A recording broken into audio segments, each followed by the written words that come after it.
Om Namo Bhagavate Vasudevaya. Om Namo Bhagavate Vasudevaya. Om Namo Bhagavate Vasudevaya. Om Namo Bhagavate Vasudevaya. Om Namo Bhagavate Vasudevaya. Om Namo Bhagavate Vasudevaya. So hopefully today we'll have some time at the end for questions. So please write down your questions. And tomorrow I'd like to dedicate the whole session only to questions and answers. Tomorrow the whole. Yeah. Reading from Srimad Bhagavad Gita, Kak Unna ist. Chapter 6, text 34, translation and commentary by His Divine Grace Srila A.C. Bhaktivedanta Swami Prabhupada. Chanchalang hi manah Krishna pramati balavadridhang tasyaham nigrahang manye vayor eva sudushkaram.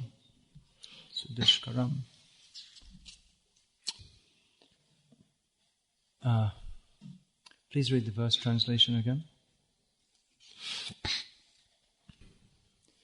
So I think we all have practical experience of what's being described in this verse. Is it?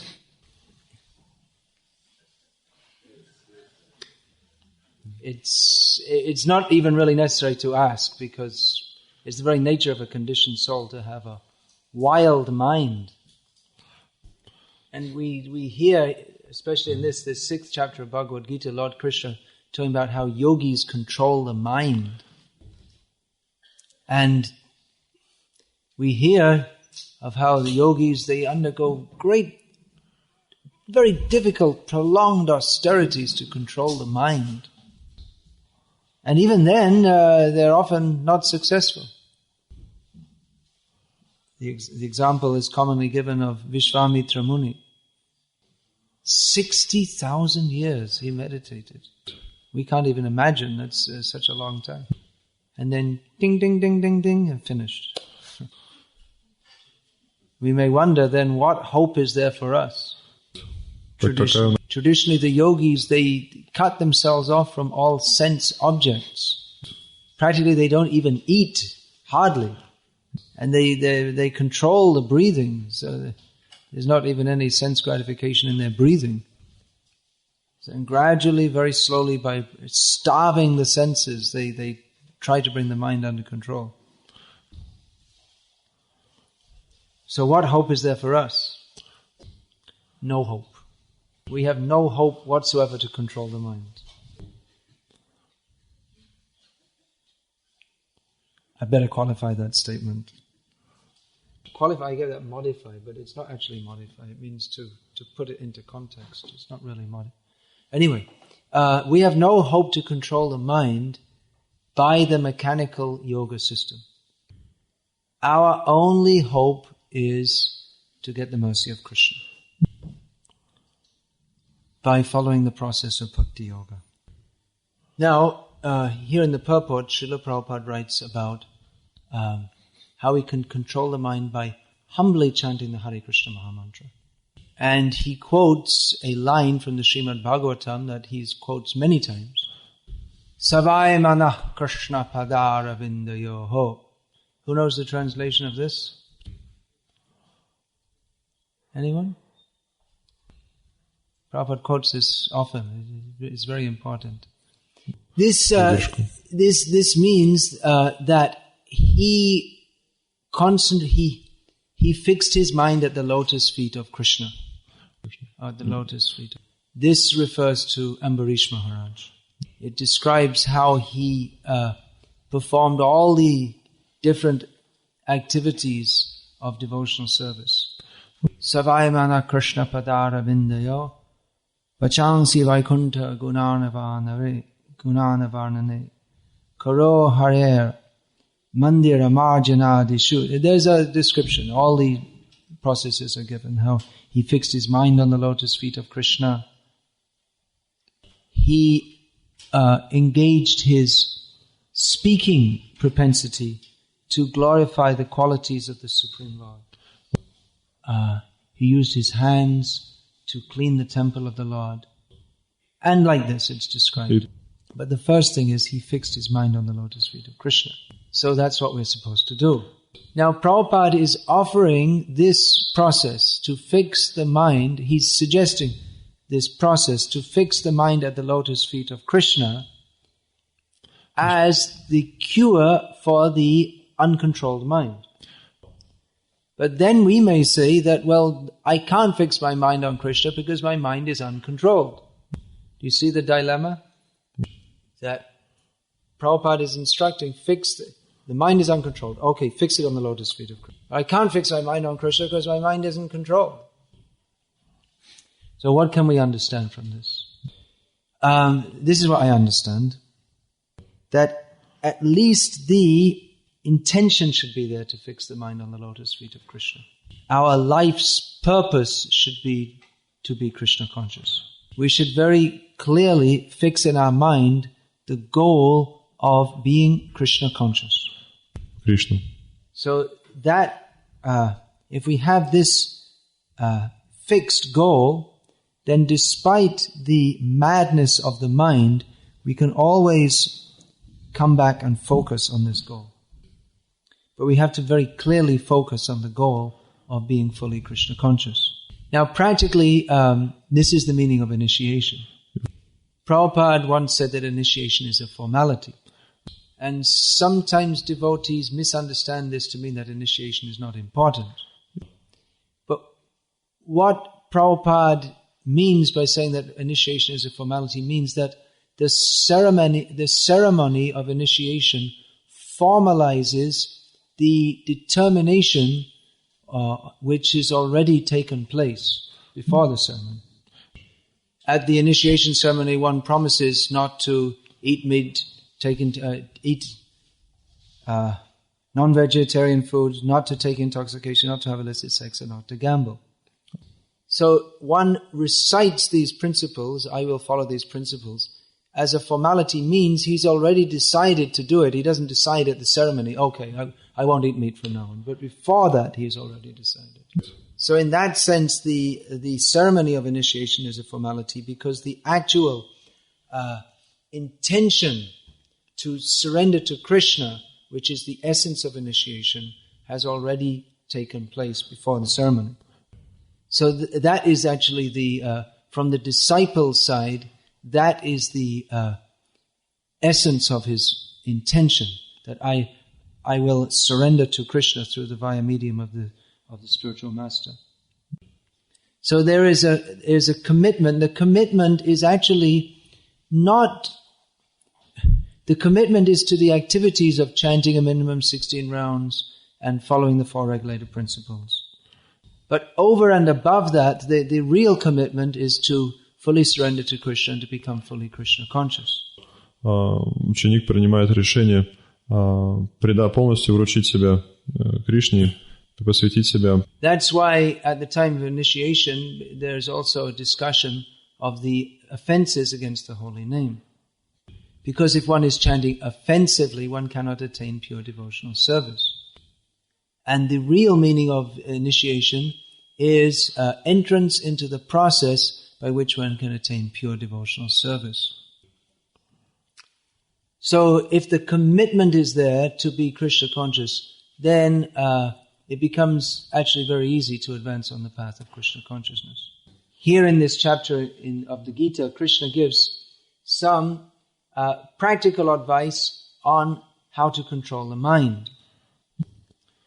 Yato nischalati manas chanchalam astiram tatas tato nyamyaitat atman yeva vashamniyet. From whatever and wherever the mind deviates, one should bring it back under the control of the self. So practically speaking, this means that we've made the commitment to be Krishna conscious, but the mind is wandering. Okay, let me watch there's some nonsense thing on TV. Okay, let me watch it. There's some nice calming music, let me listen to it. The mind is suggesting, that will be nice. You will enjoy it. then immediately we recognize, oh, the mind is dragging me away. My life's commitment, the meaning of my life is to surrender to Krishna. We should have these basic points fixed in our consciousness.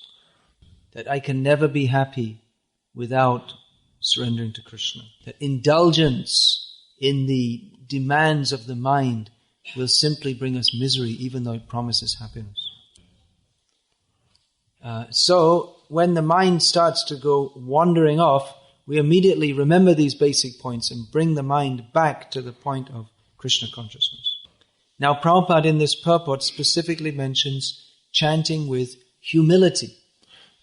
And it may be very difficult for us to attain this humility because we tend to be very puffed up.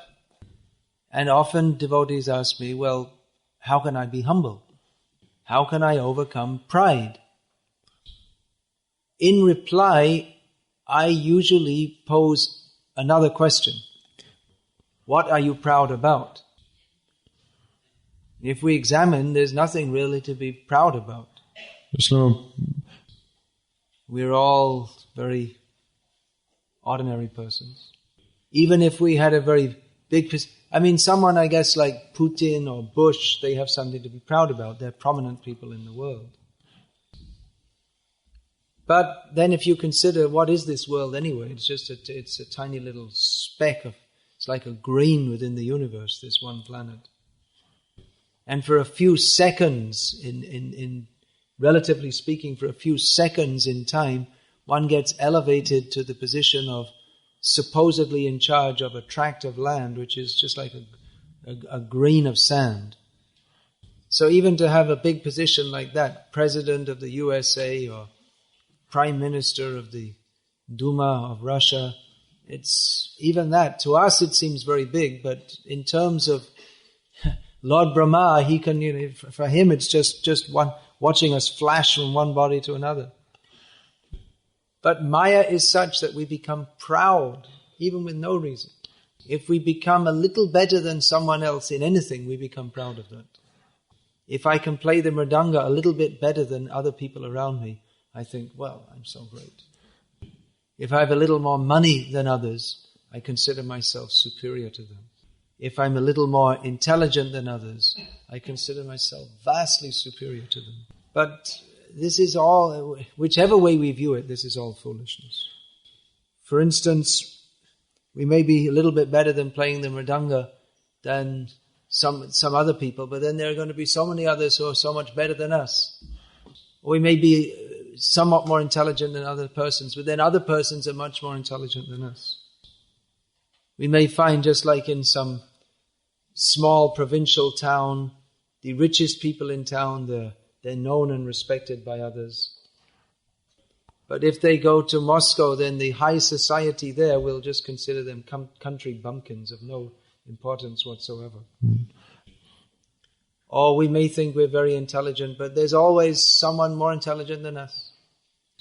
So even if we have apparently some reason to be proud, we have some intelligence, some wealth, some good looks, some high birth, whatever it may be. Janma, Aishvarya, Shruta, Shri. These are 4 main manifestations of good karma. Birth in a reputable family or country. Money, wealth, intelligence and learning, and bodily good features. So we may have these things, but we should know that we have them now, and soon it'll be gone. The Prime Minister today is the dog of tomorrow, literally. Actually, we see so many people there. They're eager to be noticed and recognized and become leaders. But it's a fact. Not everyone can be a leader because there have to be more followers than leaders. So only those with the best karma, they can actually become the leader. But then if someone is very eager to be recognized as a leader or a prominent figure, then Krishna may fulfill that desire in another life. For instance, we'll see here at the hotel, there are so many dogs running around. Among them, one is bigger and more prominent than the others, no doubt. So, he's a leader.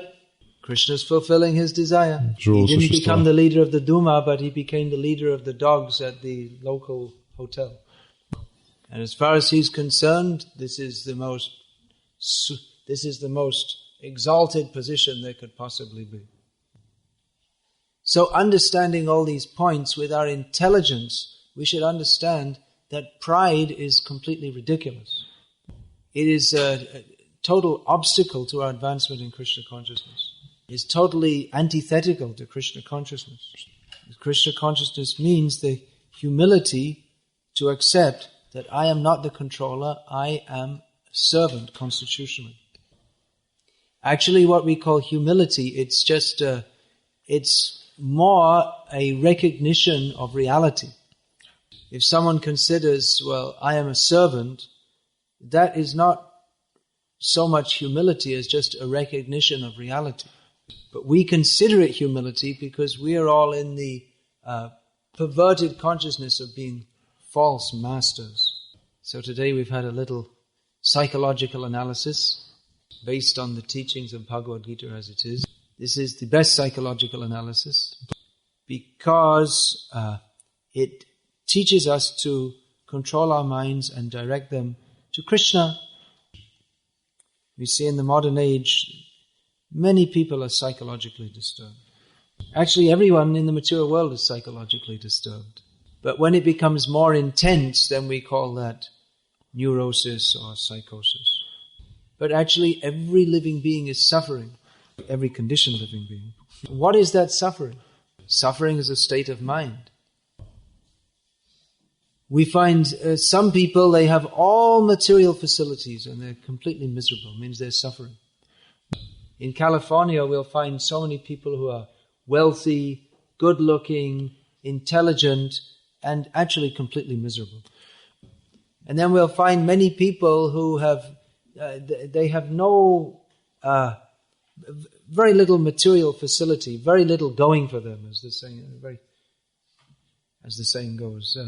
But they're more happy. Of course, no one's actually happy in this material world. But even in this material world, we can see there are degrees of happiness and suffering. So happiness and suffering, it all depends on the mind. It doesn't really depend on our external circumstances. That's why we'll find, just like psychologists or New Age gurus, they say, have a positive approach to life.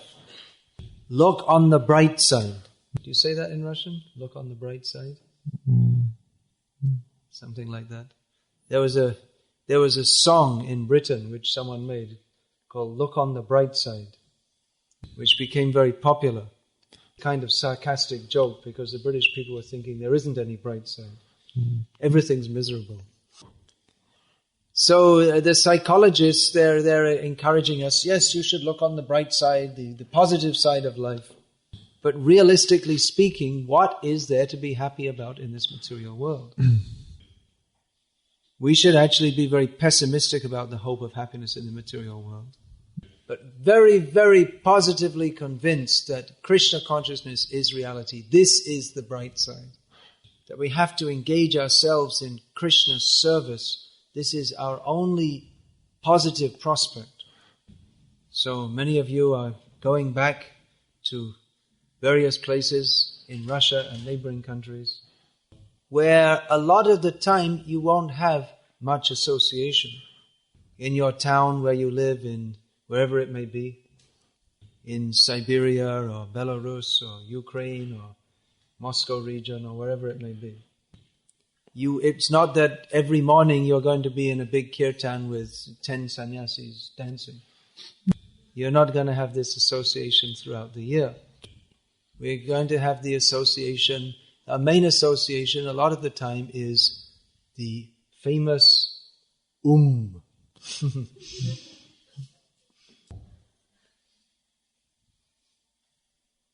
So we better make our mind our friend. Udhared atmanatmanam natmanam avasadayat atmano hi atmano atmaiva bandhur atmaiva ripuratmanaha. One should elevate himself by the mind and not degrade himself. Atmano hi atma bandhur. The mind can be the friend of the conditioned soul or his enemy. So our mind will be our friend if we very clearly fix these basic principles of Krishna consciousness in our minds. Have a very clear concept of what Krishna is, Krishna consciousness is, and have a very determined conviction that I must do whatever is required to attain Krishna. And act on that principle. Of course, it's not that we just consort with our mind only. We have to regularly take good association. We have to regularly take good association and follow all the principles of Krishna consciousness. But this will be much easier and much more effective if we have this very clear decision in our minds that I must do whatever is required to be Krishna conscious. Но нам будет легче это делать, если мы примем такое решение в своем уме, что я должен обрести сознание Кришны. Otherwise, if we're going towards Krishna, coming back again, doing a little bit of Krishna consciousness, doing a little bit of Maya, then how are we ever going to attain Krishna? Go forward 2 steps, go back 3, go forward 4 steps, go back 3. And then it's like a mouse inside a Ferris wheel. They know this example? The mouse, they're running, and the wheel is going round, but the mouse doesn't go anywhere. So make the conviction, make the determination. I must do whatever is required to become Krishna conscious. And we should be intelligent enough to recognize all the different forms of Maya when she comes to present herself to us. The desire for name and fame, the desire to be lazy and not endeavor fully in Krishna consciousness, the desire to mix Krishna consciousness with sense gratification. So we should recognize all these contaminations and reject them. And go on with great faith in the process of Krishna consciousness. As Prabhupada recommends here, as he of course recommends in so many other places, chanting the holy names as our main sadhana. That chanting, to be effective, that also has to be with some intensity. This is a great help in our advancement in Krishna consciousness. What is the manner of our chanting? We have to put some energy into that. There's a lot of difference between concentrated chanting and not concentrated chanting. Hare Krishna, Krishna Krishna, Hare Hare, Hare Rama, Rama Rama, Hare Hare. Some intensity is there. Some mood that I must attract Krishna by my service and my chanting. Otherwise, if it's just, Hare Krishna, if it's just, we're just struggling, then it won't be very attractive to Krishna. So sometimes it's asked that, my mind is so far gone that I can hardly chant. Then what to do? Bhaktisiddhanta Saraswati Thakur says, pick up a broomstick and beat the mind. That is obviously figurative because the mind is abstract. You can't beat it literally. But the idea is you just kick out all the bogus ideas and chant Hare Krishna. Beat the mind. I'll give an example of what this means. Now the mind is now giving a speech. You're too sick to chant. You're too tired to chant. What's the use of chanting anyway? You can chant later. There's so many reasons not to chant. So, kicking out the mind means you don't listen to it, you don't think about it, you just get your hands and chant, Hare Krishna, Hare Krishna. Shut up, nonsense mind. So I said I'd leave some time for questions, and I will, starting from now. Please write them down and send them up. Then that's more convenient for all concerned.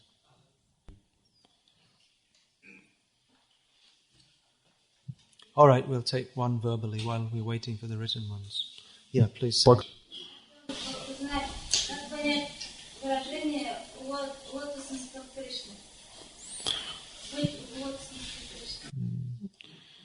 does it mean to be situated at the lotus feet of Krishna?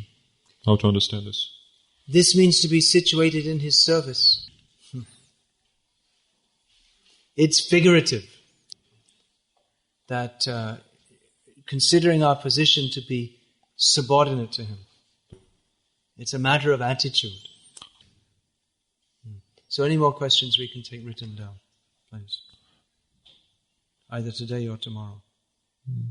Ваше Святейшество, мы вчера говорили о таком качестве, как вера. Мне кажется, вера, по-видимому, сильно связана со способностью не ждать быстрого результата. И каким образом можно развить такое качество, как терпение? Could you just tell that any more questions should be written? Yeah, they're writing.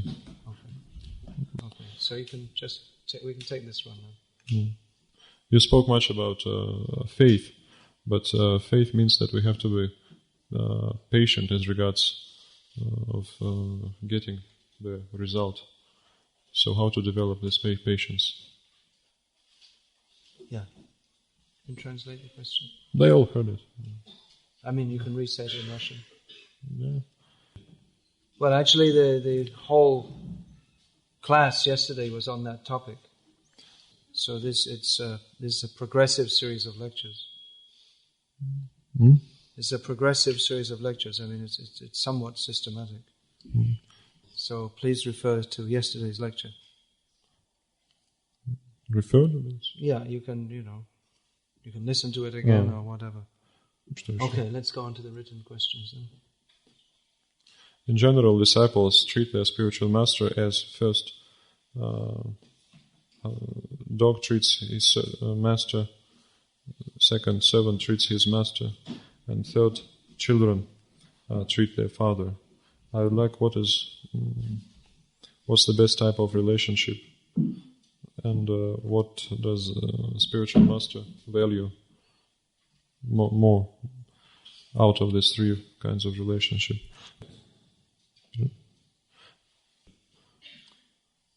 Well, the relationship isn't exactly like any of these three. In the material world, a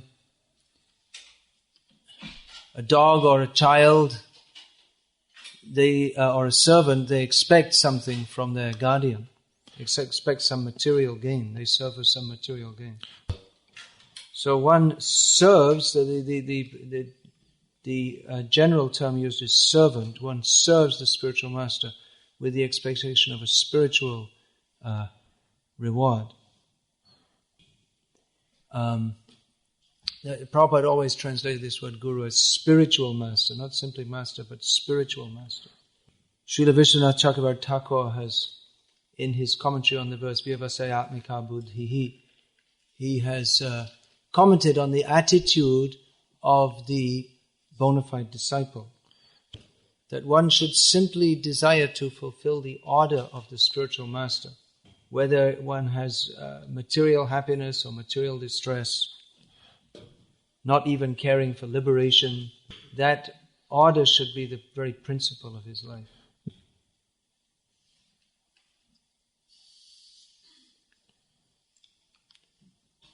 So the basic principle is that one should become a servant, but not like a material servant.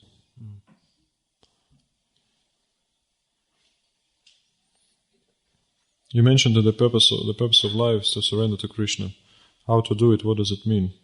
It means to follow four regulative principles, to chant Mahamantra. Please explain this. Surrender means to give up our false sense of independence and to identify ourselves in our constitutional position as servants of Krishna, not to maintain any false sense of independence. So these 16 rounds and 4 regulated principles, they are a means to an end. And as long as we are not totally freed from the false ego of considering ourselves independent from Krishna, then our surrender is manifested as our commitment to the process of devotional service, which leads us to the point of total surrender.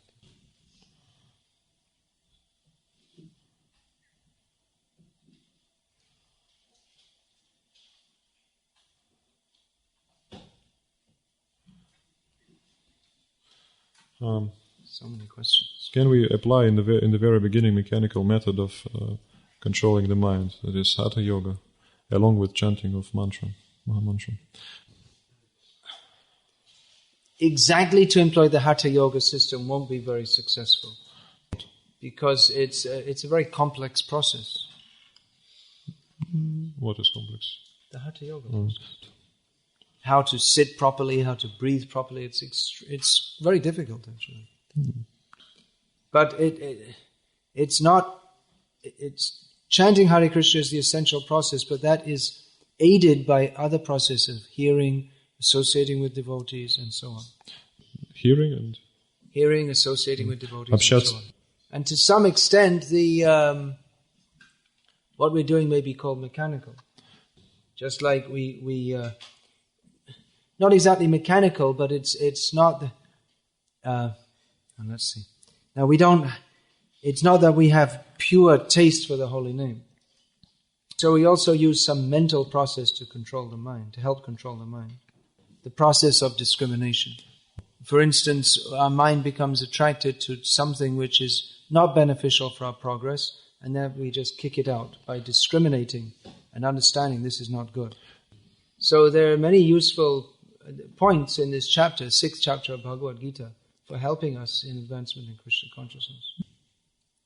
But these points will not be successful independent of the process of hearing and chanting about Krishna. In the process of devotional service, should we force ourselves so much, or should we? It should be gradual process, which will lead to the full concentration, to 24 hours per day concentration in devotional service. So should it be a gradual process, or should we force ourselves to it? Your house is burning down. Let us gradually call the fire brigade. They can gradually come.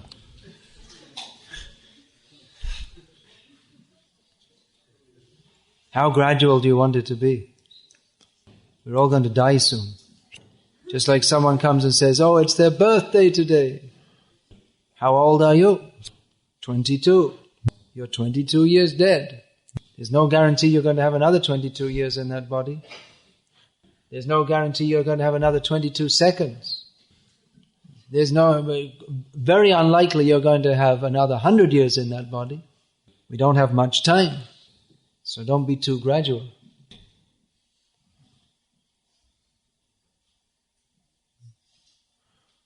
What would you recommend? For 10 years I've been strictly following sadhana at home. Now it's difficult for me to get up early in the morning. I can get up at 4:30, at 5 o'clock. It's difficult for me to get up earlier than this. When I get up early, I feel that I become proud of myself. My mind tells me that I'm wonderful. What to do? How to? Okay. It's also, I have an impression that Krishna doesn't allow me to get up early. If I get up later, and I cannot, I have no time to finish everything in this day, so I'm at a dead end between my humility and late, getting up late. It's a very interesting observation. I personally tend to rise early in the morning. But now I can see that by doing so, I've become very puffed up. No. I think I'm such a great devotee. So thank you for this observation. And based on that, I'm going to start rising at 7 o'clock every morning so I don't become puffed up. Then I'll be a better devotee. See, it's better if I don't follow any sadhana, and then I won't be puffed up. I'm so puffed up that I follow the 4 regulated principles. I think I should just go to McDonald's and get a hamburger, and then I won't be so puffed up. This is how I can really make a lot of advancement.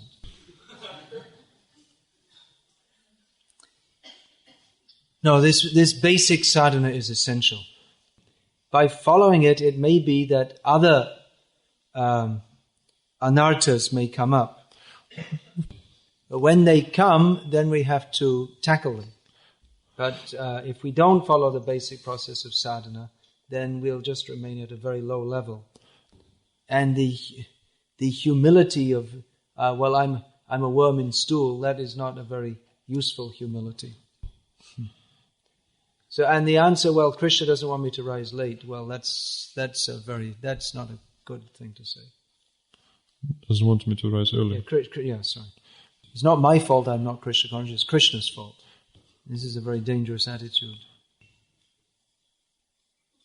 So we should follow all the basic principles. And definitely, false ego, pride, and so many different things will attack us as we go on with our process. That doesn't mean we should give up the basic process, but that we should go on with the process, and then as these challenges come, we should intensify our praying to Krishna and our sadhana and cross beyond them. Now, one thing, we're talking a lot here about our own sadhana and how we're advancing and chanting and all these things. But we always have to remember this is the Sankirtan movement. We're doing this together. So it's not that we're just like, yogis sitting in the jungle and performing our yoga. We have to come together with devotees. And actually we all have a duty to preach Krishna consciousness also. So all these things become much easier when we're not only thinking of how to do how to make our own advancement, but when we're cooperating with other devotees to help push forward the Sankirtan movement. Then? Can strong attachment to spiritual master change to a strong attachment to devotional service? To a strong attachment to devotees, to desire to associate with devotees, to service of the deities, which we didn't have before meeting our spiritual master. I don't really understand the question. I don't, it's really... And there are so many questions, put that one down.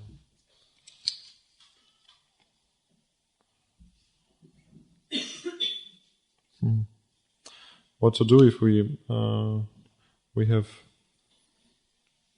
no energy to make efforts in spiritual life, but we have only desire to continue spiritual life? What does this mean? No physical energy? Who asked this question? You don't have any physical energy? Moral, mental. If there's actual desire, then the energy will come with it. The two things go together. Сопутствуют друг другу.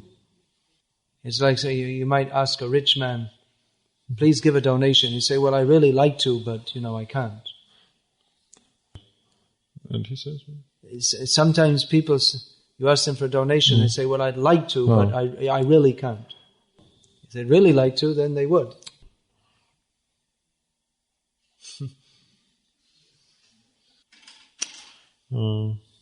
Can performance of administrative functions in ISKCON influence our spiritual progress? That is, if we fail in our managerial affairs, then we'll not make spiritual progress, we'll be degrading. Management. If one is sincerely performing devotional service, there's no real question of failure. However, it is a fact that managerial duties in ISKCON can be perplexing. Prabhupada once said that management is like archana, deity worship. Because I guess by this Prabhupada means that it means making arrangements to serve the Lord.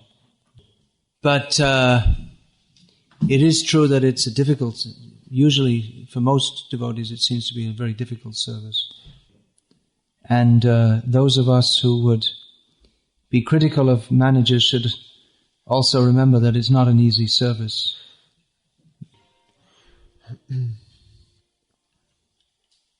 And it can impact unfavorably on our service, on our sadhana also. It can be unfavorable. It can impact unfavorably on our sadhana. So if we're feeling some difficulty, I think the best thing is to discuss with our next level higher up authority. administrative services in ISKCON, they also give us lots of opportunities to preach, preaching to devotees, and we also have to, it gives us an impetus to ourselves act ideally, because no one is likely to, it's a big topic. So we'll leave it at that for now. At one point I was arrogant enough to doubt that initiation is just formality. In big English-Russian dictionary there are different meanings of the word formal. Prescribed duty and obligatory procedure. What will you say in this regard? By saying that the initiation function is only a formality, it is, to reiterate what I already said, it is not the ceremony itself is not the essence of what's going on. The essence of initiation is not throwing grains in the fire and saying swaha. The essence from the disciple side is the attitude of surrender. And the concomitant